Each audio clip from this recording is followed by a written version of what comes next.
Hello दोस्तों। तो हम बात कर रहे थे डॉक्टर जॉन मदीना की book brain rule for baby के बारे में। आज मैं डिस्कस करने जा रहा हूँ बच्चे के रिलेशनशिप के बारे में। बच्चे के लिए सेफ्टी यानी अपने आसपास सुरक्षा का एहसास होना बहुत ज़रूरी होता है, क्योंकि वो बहुत वनरेबल होते हैं, यानी कि बहुत नाजुक होते हैं। ना वो चीज़ों को ठीक से समझ सकते हैं और न ही अपनी भावनाओं को खुलकर जता पाते हैं। कोई फर्क नहीं पड़ता कि आप उसे कितने अच्छे से खिलाते हैं, उसके लिए सुरक्षा और लगाव ज़्यादा ज़रूरी होते हैं। अपने जन्म के पहले कुछ सालों में बच्चे अपने माता पिता या देखभाल करने वाले से एक मजबूत रिश्ता बनाने की कोशिश करते हैं। जब उन्हें ये सब नहीं दिया जाता तो उनके भावनाओं की ज़रूरत अधूरी रह जाती है। वो अपने इमोशंस को मैनेज करना नहीं सीख पाते और बड़े होने तक वो अंदर ही अंदर घुटते रहते हैं। हैरी हार्लो विस्कॉन्सिन यूनिवर्सिटी के साइंटिस्ट थे। वो अपने लैब में हाल ही में जन्मे रिसेस बंदरों के बच्चे को देखकर इंसानों के बच्चे में वल्नरेबिलिटी पर रिसर्च कर रहे थे, यानी कि इंसानों के बच्चों में कमजोरी पर रिसर्च कर रहे थे। कई लोगों का कहना है कि हार्लो के एक्सपेरिमेंट में बहुत क्रूरता का इस्तेमाल होता था, लेकिन हार्लो ने साइकोलॉजी और बच्चे के साथ माँ बाप के रिश्ते की हमारी समझ में बहुत योगदान दिया है। उन्होंने देखा कि अपनी माँ के प्रति एक बच्चे का कितना गहरा लगाव होता है। उन्होंने लोगों को यह समझाने की मदद की कि जब माता पिता बच्चे की सुरक्षा की भावना देंगे तो बच्चा खुद ब खुद उनकी ओर खींचा चला आएगा। हार्लो ने गुड़िया जैसी बंदर की 2 माँ बनाई और उसे अलग अलग पिंजरों में रख दिया। एक गुड़िया बहुत ही सख्त तार से बनी थी, जबकि दूसरी मुलायम कपड़ों से बनी थी। जब बंदर के बच्चे पैदा हुए तो हार्लो ने उन्हें गुड़िया वाली पिंजरों में रखा।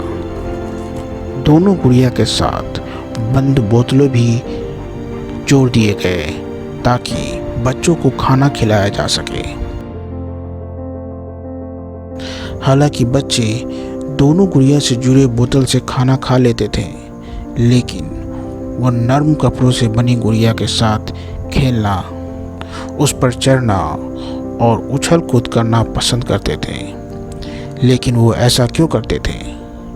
क्योंकि सख्त तारों वाली गुड़िया उन्हें खाना तो देती थी, लेकिन उन्हें नर्म कपड़ों वाली गुड़िया के साथ सुरक्षित महसूस होता था। उसके गर्म शरीर से बच्चों को आराम और प्यार का एहसास होता था। जब बच्चों को एक अलग कमरे में ले जाया गया तो वो जोर से उस नरम गुड़िया से चिपक जाते और उसे तब तक नहीं छोड़ते जब तक उन्हें एहसास न हो जाए कि वो अपने नए माहौल में बेफिक्र होकर घूम सकते हैं। अगर उस कोमल गुड़िया को पिंजरे से निकाल दिया जाता तो बच्चे रोने लगते, चीखने लगते, बेचैन हो जाते थे, मानो वो आराम और प्यार देने वाली गुड़िया को तलाश कर रहे हो।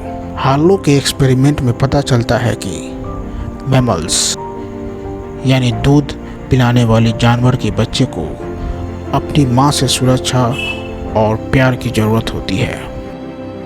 उन्हें जिंदा रखने के लिए सिर्फ खाने की नहीं बल्कि ममता की ज़रूरत है, और वो चाहते हैं कि वो अपनी माँ से लिपट सके और उसे बाहों में भर सके।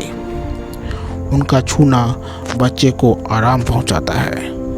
ये उन्हें इस बड़ी सी दुनिया में सुरक्षित महसूस कराता है। आइए अब देखते हैं कि जब बच्चे को अपने माता पिता या देखभाल करने वाले से प्यार या लगाव नहीं मिलता तो क्या होता है।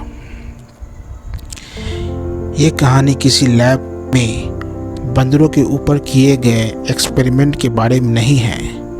ये कहानी उन हजारों बच्चों की है जिन्होंने हकीकत में अकेलेपन का महसूस किया है।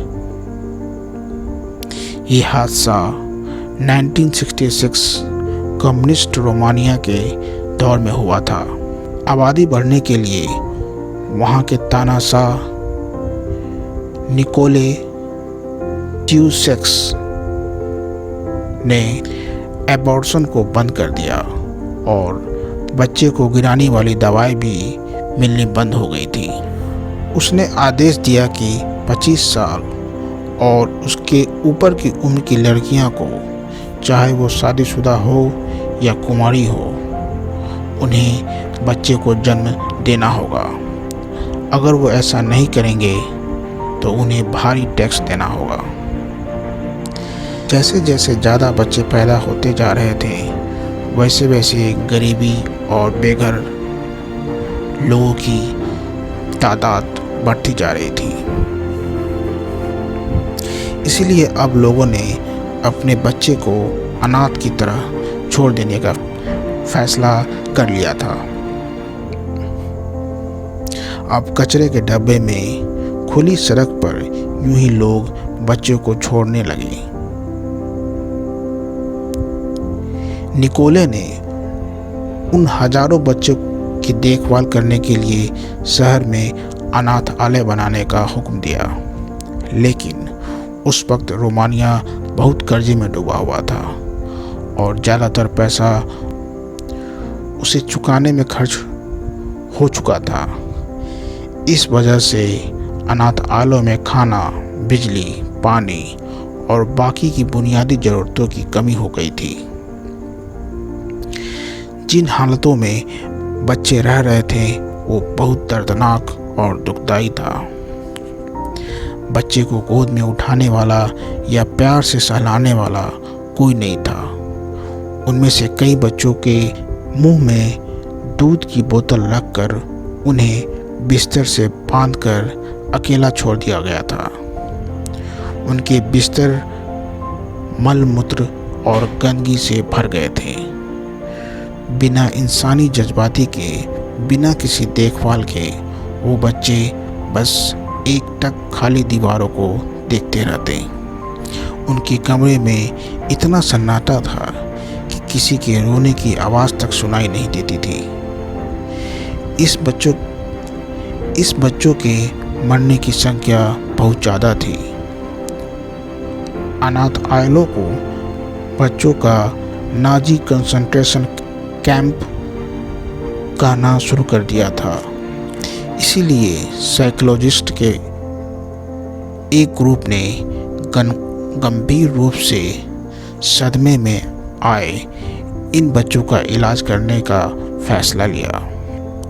कनाडा के कई परिवारों ने अपनी मर्जी से इन बच्चे को अच्छे माहौल में बड़ा करने की जिम्मेदारी लेने के लिए आगे आए, लेकिन जैसे जैसे बच्चे बड़े होने लगे दूसरों बच्चों की तुलना में उनमें कुछ फर्क नज़र आने लगे थे।